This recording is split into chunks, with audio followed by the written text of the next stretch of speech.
जय हिंद बच्चों। आज हम पढ़ेंगे हिंदी व्याकरण का पाठ वाक्य विचार। आइए जानते हैं क्या होते हैं वाक्य विचार। देखिए इसमें ये देखेंगे वाक्य विचार। देखिए ये चित्र को देखिए, यहाँ पर नीचे चित्र दिया है, ये चित्र है, इसको देखिए।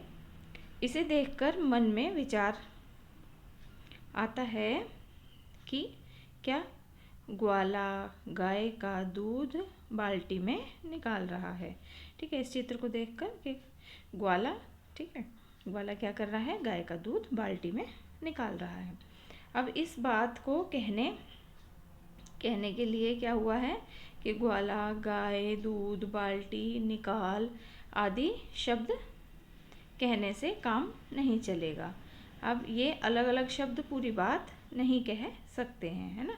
ये अलग अलग शब्द हैं, ये पूरी बात नहीं कह सकते हैं। इन्हें क्या करना पड़ेगा, तो इनको करने के लिए क्या करना पड़ेगा हमें कि पहले इन शब्दों को एक दूसरे से जोड़कर योग्य बनाना होगा और दूसरे शब्दों में शब्द को पद बनाना होगा। ठीक है ना। अब ये शब्द हैं और इनको हमें पद बनाना होगा। अलग अलग शब्द हैं जैसे ग्वाला, गाय, दूध, बाल्टी, निकाल, ये अलग अलग शब्द हैं और इनको क्या करना होगा, एक दूसरे से जोड़ना होगा। जोड़कर फिर शब्द को हमें पद बनाना होगा। शब्द अकेला है तो वो शब्द है, जब वो वाक्य में प्रयोग होता है तो वो पद बन जाता है। ठीक है ना। तो अब हम क्या कहेंगे, अब इन पदों को क्रम में रखना होगा। और तभी हम जो कहना चाहते हैं वह कह पाएंगे। और यदि हम अपनी बात अपनी बात कह सकें तो हम उसे वाक्य कहेंगे। ठीक है ना। हम अगर अपनी बात को समझा पाएँ पूरा तो हम उसे वाक्य कहेंगे। तो अब वाक्य क्या है कि वाक्य भाषा की वह लघुतम इकाई है जो किसी भाव या विचार को पूर्णतः व्यक्त कर सकती है। ठीक है ना। वाक्य क्या है, ये वाक्य है, वाक्य भाषा की वह लघुतम इकाई है जो किसी भाव या विचार को पूर्णतः व्यक्त कर सकती है। अब यहाँ पर देख लेते हैं इसमें क्या है। देखो, निम्नलिखित वाक्य पर विचार कीजिए। भारत के सैनिक सीमा पर पहरा दे रहे हैं। ये आपको दिखाई दे रहा है, ये भारत के सैनिक पहरा दे रहे हैं सीमा पर। तो अब इस वाक्य में क्या है, इस वाक्य में एक पूरा अर्थ आशय स्पष्ट हो रहा है, इसमें पूरा अर्थ निकल रहा है। अब यदि इस वाक्य में प्रयोग होने वाले पदों का क्रम बिगाड़ दिया जाए तो क्या वही अर्थ निकल सकता है। देखिए, सैनिक सीमा के भारत पहरा पर दे रहे हैं। अब ये हमने क्रम इसका बिगाड़ दिया, आगे पीछे कर दिया, तो उत्तर स्पष्ट है नहीं है ना। क्यों, वाक्य होने के लिए आवश्यक है कुछ पदों का समूह होना और उनका किसी व्यवस्था में होना। ठीक है ना। अतः हम कह सकते हैं क्या, ऐसे पदों का व्यवस्थित समूह वाक्य कहलाता है जिससे एक निश्चित आशय प्रकट हो सके या जिससे कोई अर्थ निकल सके, निश्चित अर्थ निकल सके। ठीक है, तो वो वाक्य होता है। अब वाक्य, ये कुछ और उदाहरण है यहाँ पर। इसमें क्या है, पूर्व दिशा में सूर्योदय हो रहा है। दूसरा है, बादलों को देखकर लगता है कि आज झमाझम बारिश होगी। अब वाक्य के अंग आ जाते हैं। वाक्य के कितने अंग हैं, वाक्य के 2 अंग हैं, उद्देश्य और विधेय। ठीक है, वाक्य के 2 अंग हैं, उद्देश्य और विधेय। ये हो गए, ये भी मैं आपको बता चुकी। ठीक है ना। अब वाक्य के 2 अंग हैं आपके, उद्देश्य और विधेय। इनके बारे में अलग अलग पढ़ लेते हैं। उद्देश्य क्या है, वाक्य में जिसके बारे में कुछ कहा जाए उसे उद्देश्य कहते हैं। उदाहरण देख लेंगे कि मोहन खूब मेहनत करता है। अब इसमें मोहन, फिर राम का भाई श्याम मौज मस्ती करता है। अब पहले वाक्य में मोहन के बारे में कुछ कहा जा रहा है, अतः वो यह उद्देश्य है। दूसरे वाक्य में राम का भाई श्याम उद्देश्य है। जो भी बात कही जा रही है वह राम के भाई श्याम के बारे में कही जा रही है। ठीक है, तो अब क्या हुआ, यहाँ पर स्पष्ट हुआ कि उद्देश्य अकेला भी हो सकता है और किन्हीं अन्य पदों के साथ भी हो सकता है। तो जहाँ उद्देश्य एक समूह पदबद्ध के रूप में आता है वहाँ उसके 2 अंग हो जाते हैं। ठीक है ना। जहाँ पर और पदों के साथ आएगा उद्देश्य तो उसके दो अंग हो जाते हैं, एक तो उद्देश्य होगा और दूसरा उद्देश्य का विस्तार कहेंगे हम उसे। अब इसको उदाहरण से देख लेते हैं। जैसे अब हमने ऊपर जो वाक्य पढ़ा कि राम का भाई श्याम, है ना, तो इसमें श्याम उद्देश्य है और राम का भाई उद्देश्य विस्तार है। नीचे आरेख द्वारा दिया गया है, देखो ये राम का भाई ये क्या है, उद्देश्य विस्तार है। श्याम जो है ये उद्देश्य है और मौज मस्ती करता है ये क्या है, विधेय है। ठीक है, और कुछ और उदाहरण देख लीजिए। जैसे चमचमाता हुआ सूरज निकल रहा है। अब चमचमाता हुआ उद्देश्य का विस्तार है, मेन जो उद्देश्य क्या है वो सूरज है और निकल रहा है ये विधेय है। ऐसे ही दूसरा, दशरथ पुत्र राम ने रावण का संहार किया।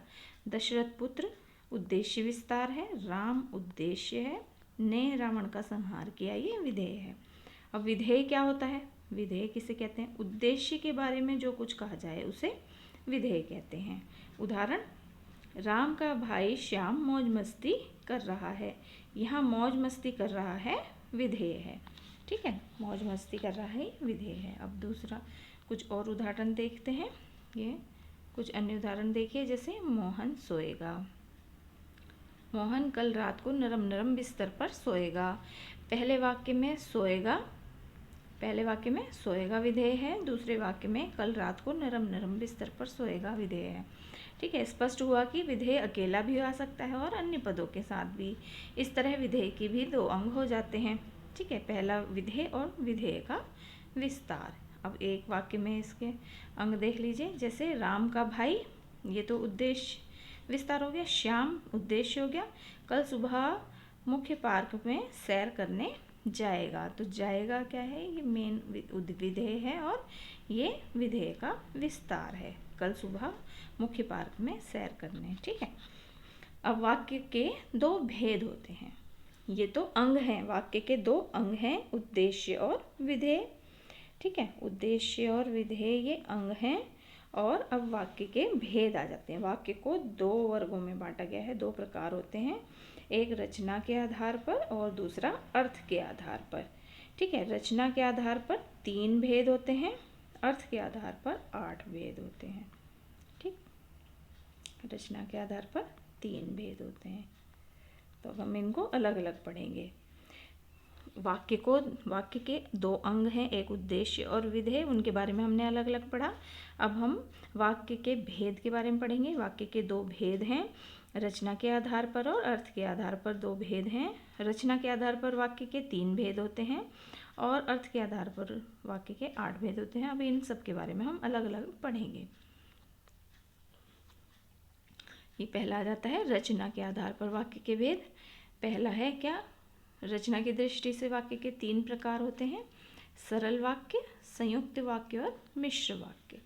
अभी इनके बारे में भी अलग अलग पढ़ेंगे हम। सरल वाक्य किसे कहते हैं, जिस वाक्य में एक उद्देश्य और एक विधेय हो उसे सरल वाक्य कहते हैं। जिस वाक्य में एक उद्देश्य और एक विधेय होगा उसे सरल वाक्य कहेंगे। ठीक है,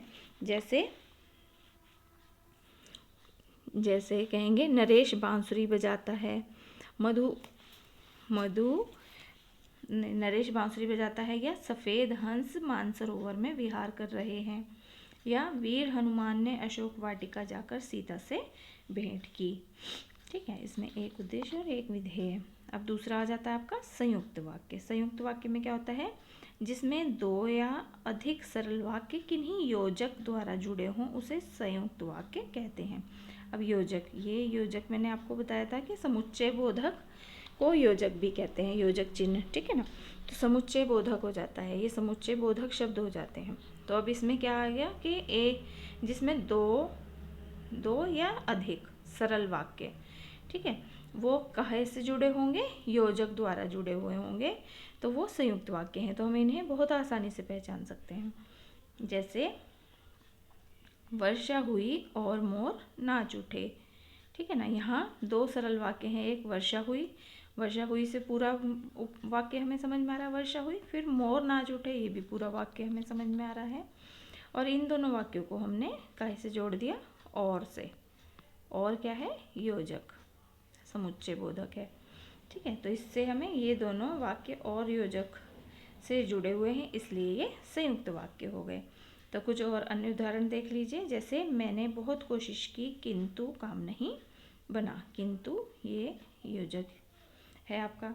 मुझे कुछ नहीं मिला क्योंकि दुकान बंद हो चुकी थी। क्योंकि ये योजक चिन्ह है। ठीक है, तो अब ये इसमें हम बहुत आसानी से पहचान सकते हैं संयुक्त वाक्य में कि दो सरल वाक्य किससे जुड़े होंगे, योजक से जुड़े होंगे, योजक चिन्हों द्वारा जुड़े होंगे। तो अब हमें योजक पता होने चाहिए कि योजक कौन कौन से होते हैं। तो संयुक्त वाक्य में और, परंतु, लेकिन, किंतु, तथा, एवं, क्योंकि, अथवा आदि योजक का प्रयोग होता है। इसके अतिरिक्त भी और जो योजक चिन्ह होते हैं, समुच्चय बोधक होते हैं, उनका भी प्रयोग होता है। ठीक है, इससे हम पहचान पाएंगे कि ये संयुक्त वाक्य है। अब आ जाते हैं आपके मिश्र वाक्य। मिश्र वाक्य में क्या होता है, जिस वाक्य में एक प्रधान उपवाक्य के साथ एक या अधिक आश्रित उपवाक्य जुड़े होते हैं, उसे मिश्रित या जटिल उपवाक्य कहते हैं। ठीक है ना। अब इसमें क्या है कि मिश्र वाक्य में क्या होता है कि एक प्रधान उपवाक्य होता है और उसके साथ एक या अधिक आश्रित उपवाक्य जुड़े हुए होते हैं। ठीक है, उसे मिश्रित या मिश्र या जटिल उपवाक्य कहते हैं। उदाहरण, जैसे मैंने कहा कि शोर मत करो। ठीक है, मैंने कहा कि शोर मत करो। यहाँ पर मुख्य उपवाक्य क्या है, मैंने कहा। आश्रित उपवाक्य क्या है, शोर मत करो। और की योजक लगा हुआ है, इसमें योजक चिन्ह की जुड़ा हुआ है इसमें। ठीक है, आश्रित उपवाक्य 3 प्रकार के होते हैं। अब इसमें आश्रित उपवाक्य किस तरह के होते हैं, 3 प्रकार के होते हैं। किस तरह से हम इन्हें मिश्र वाक्यों को पहचान सकते हैं। पहला उपवाक्य होता है संज्ञा उपवाक्य। संज्ञा उपवाक्य में क्या होता है, जब आश्रित उपवाक्य मुख्य उपवाक्य में संज्ञा या सर्वनाम की जगह आता है तो संज्ञा उपवाक्य कहलाता है। इसकी पहचान यह है कि प्रायः इससे पहले की का प्रयोग होता है।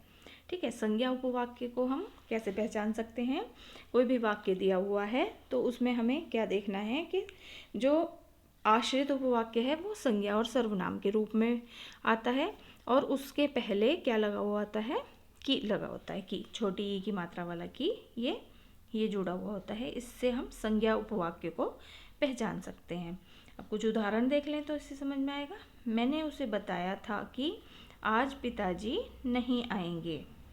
अब यहाँ पर क्या कह रहे हैं, मैंने उसे बताया था कि, की से जुड़ा हुआ है ये, तो इससे हम बहुत आसानी से पहचान पाएंगे कि ये मिश्र वाक्य है।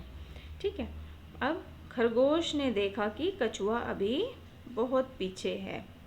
यहाँ भी की से जुड़ा हुआ है ये संज्ञा उपवाक्य की से जुड़े होते हैं, तो इसको बहुत आसानी से हम पहचान सकते हैं कि ये संज्ञा उपवाक्य और मिश्र है। ठीक है, मिश्र वाक्य है। दूसरा आता है आपका विशेषण उपवाक्य। अब इसमें क्या होता है, जो उपवाक्य किसी संज्ञा या सर्वनाम की विशेषता प्रकट करते हैं। जो उपवाक्य किसकी, संज्ञा और सर्वनाम की विशेषता प्रकट कर रहे हैं वे विशेषण उपवाक्य कहलाते हैं। इनके साथ जो, जिस, जिसे, जिन्हें आदि योजक चिन्ह लगे होते हैं। ठीक है, इनसे हम पहचान सकते हैं विशेषण उपवाक्यों को। कैसे पहचान सकते हैं, उसमें जो, जिस, जिसे, जिन्हें, इस तरह के शब्द, ये क्या है, योजक चिन्ह जुड़े हुए होते हैं। जो लड़का सूट पहने खड़ा था वह मेरा भाई है। ठीक है, जिसने काम ना किया हो वह बाहर चला जाए। अब यहाँ पर जिसने का प्रयोग किया हमने, जो का प्रयोग किया, तो इससे हम विशेषण उपवाक्यों को पहचान सकते हैं। ठीक है, ये मिश्र वाक्य हो जाएगा। फिर तीसरा आता है आपका क्रिया विशेषण उपवाक्य। ठीक है ना, मिश्र वाक्य 3 आश्रित वाक्य क्या है, 3 प्रकार के होते हैं। संज्ञा उपवाक्य होते हैं, विशेषण उपवाक्य होते हैं और क्रिया विशेषण। तो क्रिया विशेषण में क्या है, क्रिया की विशेषता प्रकट करने वाले आश्रित उपवाक्य क्रिया विशेषण उपवाक्य कहलाते हैं। इनसे पहले जहाँ, जब, जैसे, जितना, जैसे योजक चिन्ह लगे हुए होते हैं। जैसे जहाँ तुम खड़े हो यहीं तूफान आया था। जब मैं तुमसे मिला था तुम पढ़ने में व्यस्त थे। ठीक है, तो ये जहाँ, जब, इस